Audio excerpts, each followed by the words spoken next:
ये टैटू वाला आदमी कोई आम इंसान नहीं है, बल्कि जापान का एक बेहद खतरनाक गैंग का लीडर है। इसने कई लोगों को बेहद बेरहमी से मारा है। आज ये लड़की उसके कलेक्शन की नई शिकार बनने वाली थी, लेकिन इस टैटू वाले को जरा भी अंदाजा नहीं था कि अगला शिकार वो खुद बनने वाला है। उसके सारे गैंग मेंबर्स को पहले ही एक अजनबी आदमी द्वारा खामोशी से खत्म कर दिए गए थे। खतरे को भांपते ही वो आदमी सारे पर्दे खींच देता है, फिर हाथ में एक पिस्टल लेकर सीढ़ियों की ओर बढ़ता है ताकि दुश्मन को ढूंढ सके। लेकिन उसका अंदाजा पूरी तरह गलत था। अचानक घर की सारी लाइटें बुझ जाती हैं। उसी पल उसे पता भी नहीं चलता कि किलर कब से उसके पीछे छिपा हुआ था। अचानक एक तार उसकी गर्दन में कस जाती है। वो तड़पता रहता है और फिर दम तोड़ देता है। ये बेहद ठंडे दिमाग वाला किलर है जिसका नाम है किम। वो कोरिया का रहने वाला है और पिछले 8 सालों से जापान में रह रहा है। 8 साल पहले किम दक्षिण कोरिया का एक गुप्त एजेंट था, लेकिन अचानक उसकी पूरी ऑर्गेनाइजेशन को बंद कर दी गई। ऊपर से सबूत मिटाने के लिए ऑर्गेनाइजेशन ने सभी एजेंट्स को मारने का फैसला कर लिया। उसी वक्त किम के बॉस ने उसे चेतावनी दी कि भाग जाओ और अपनी जान बचाओ। भागने से पहले किम आखिरी बार अपनी लवर से मिलने जाता है। आखिरी बार अपने प्यार को अलविदा कहकर जैसे ही लिफ्ट का दरवाजा खुलता है, तुरंत ऑर्गेनाइजेशन के लोग किम पर हमला कर देते हैं। लेकिन उन्हें जरा भी अंदाजा नहीं था कि वो किससे भिड़ने वाले हैं। किम छोटी सी जगहों में लड़ाई का बादशाह है। एक के बाद एक वो सबको गिराता चला जाता है। उसकी गर्लफ्रेंड डर से फ्रीज हो जाती है। उसे यकीन ही नहीं होता कि जिस इंसान को वह सीधा सादा समझती थी वो इतना निर्दयी और खूंखार हो सकता है। उसी दिन के बाद किम कोरिया छोड़कर जापान भाग जाता है। वहाँ वो एक मशहूर किराए का किलर बन जाता है। 8 साल लगातार खून खराबे के बाद वो इस जिंदगी से ऊब चुका था। उसने तय किया कि टैटू वाले गैंगस्टर को मारना उसका आखिरी मिशन होगा। इसके बाद वो पनामा जाकर एक साधारण जिंदगी जिएगा। लेकिन उसी सुबह उसे उसके पुराने बॉस का फोन आता है। खबर सुनते ही किम टूट जाता है। असल में उसकी लवर को मार दिया गया था। वो फौरन कोरिया लौटता है और शव की पहचान करता है। जिस लड़की को उसने कभी खूबसूरत और मुस्कुराता देखा था, आज उसका चेहरा घावों से भरा था। अंदरूनी अंग निकाले जा चुके थे। ये नजारा किम को अंदर तक तोड़ देता है। तभी एक और भयानक सच सामने आता है। नया बॉस बताता है 8 साल पहले जब किम अपने प्यार को छोड़कर कोरिया से गया था, उस टाइम उसकी गर्लफ्रेंड गर्भवती थी। बाद में वो थाईलैंड चली गई और वहाँ अकेले बच्चे को जन्म दिया और उसे पालती रही। लेकिन अब उनकी बेटी का कोई पता नहीं है। किम अपनी पत्नी और बच्चे की तस्वीर देखता है जिससे उसकी आंखें भर आती हैं। अब उसने फैसला कर लिया था वो थाईलैंड जाएगा अपनी बेटी को ढूंढने और अपने प्यार का बदला लेने। दूसरी ओर टैटू वाले गैंगस्टर के अंतिम संस्कार में उसका छोटा भाई आता है। उसका नाम है रे, एक खूंखार किलर। ये आदमी इतना निर्दयी है कि दुश्मनों को उल्टा लटकाकर धीरे धीरे मारता है। अब उसका एक ही मकसद है किम को वही दर्द देना जो उसके भाई को मिला। लेकिन जैसे ही रे थाईलैंड पहुंचता है,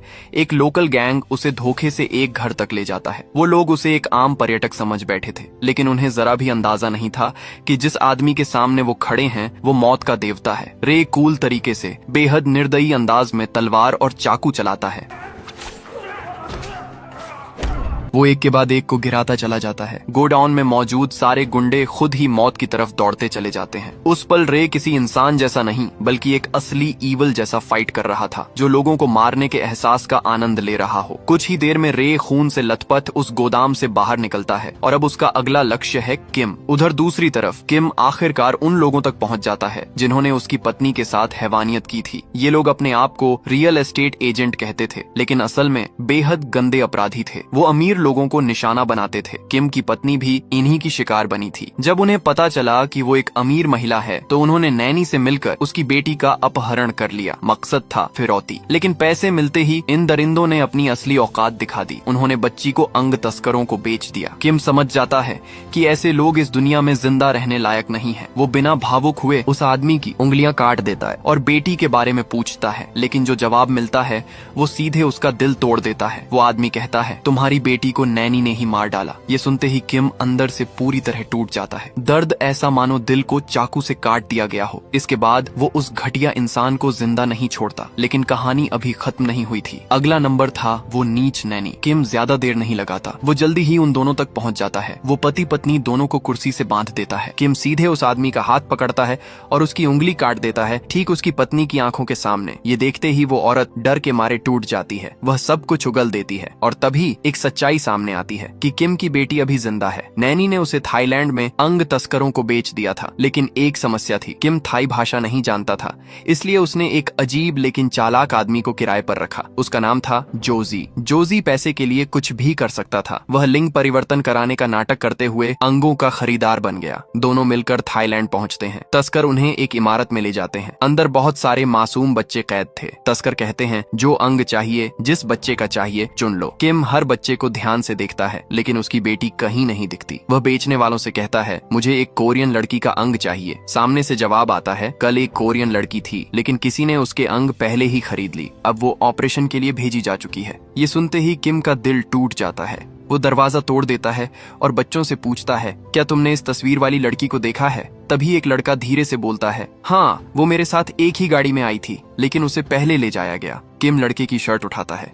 उसके शरीर पर एक गहरा निशान था, यानी उसके शरीर से पहले ही एक अंग निकाला जा चुका था। यह दृश्य किम को अंदर तक झकझोर देता है। उसका गुस्सा अब आसमान छू चुका था और तभी दरवाजे पर गुंडे आ जाते हैं। किम अब एक पल भी जाया नहीं करना चाहता था। वो कुछ ही सटीक चालों में सामने खड़े सभी गुंडों को ढेर कर देता है। फिर वो बचे हुए बच्चों से सवाल करता है मेरी बेटी को कहाँ ले जाया गया? तभी वही लड़का जिसने पहले मदद की थी आगे बढ़कर एक जगह का नाम बताता है। उसे वहीं ऑपरेशन के लिए ले जाया जाएगा। किम तुरंत उस बच्चे को ले जाने ही वाला होता है कि अचानक हॉलवो के आखिरी सिरे पर एक लाश गिरी दिखाई देती है। असल में रे वहां तक पहुंच चुका था। किम बिना देर किए बच्चे को जोजी के हवाले करता है और कहता है इसे लेकर भागो, और खुद पीछे मुड़कर रुक जाता है। अब दो राक्षस आमने सामने थे। दोनों की हर चाल सीधे जान लेने के लिए थी। एक पल भी कोई कमजोर नहीं पड़ा, लेकिन किम जानता था उसकी बेटी अब भी खतरे में है। वो लड़ाई को खींचना नहीं चाहता था। एक मौका देखकर वो रे को हॉलवो के बाहर धकेल देता है। फिर वो दरवाजा जोर से बंद करता है और लॉक कर देता है। बाहर रे गुस्से में दांत पीसता रह जाता है। किम खिड़की तोड़कर कूद जाता है और भाग निकलता है। कुछ देर बाद वो उस जगह पहुंचता है जिसका नाम बच्चे ने बताया था। इमारत के सामने रुककर वो सामने वाली बिल्डिंग पर चढ़ जाता है ताकि अंदर का हाल देख सके, और तभी वो पहली बार अपनी बेटी को देखता है। किम की आंखें भर आती हैं, लेकिन खुशी का पल ज्यादा देर नहीं टिकता। अगले ही पल गुंडे उस बच्ची को गाड़ी में डालते हैं और ऑपरेशन सेंटर की ओर ले जाते हैं।